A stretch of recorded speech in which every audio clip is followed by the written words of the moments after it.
We're now just 1 month from the big November election, and now through Election Day, you'll likely hear about a lot of different demographics and how they're voting or expected to vote. College versus non-college, urban versus rural, men versus women.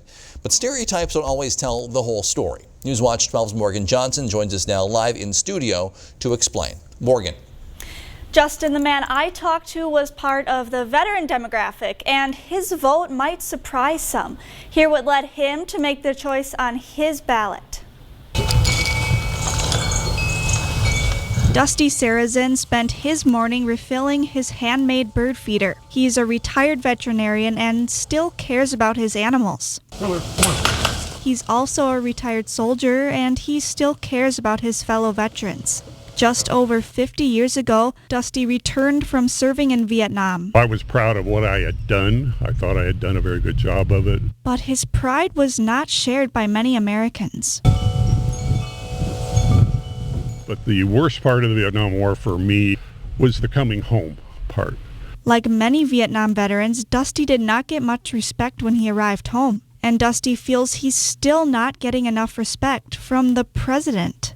I think it was suckers who served, and then it were the ones who were dead, like in that World War I cemetery outside of Paris that he didn't go to. Those were losers because they were dead. He's referring to a recent Atlantic article that features Trump's unsavory remarks on war veterans. When Dusty heard what his president called his brothers and sisters, he couldn't help but remember visiting the Vietnam Memorial in Washington, D.C. It's pretty hard to walk the length of the Vietnam War and not have tears in your eyes at the end of it, So there's a lot of emotion, and survivor's guilt in my case, I came back, they didn't. Dusty voted absentee a few days ago. This year, his ballot was all blue. The most important thing right now is his comments about veterans and people who have been killed in action. That made me very angry.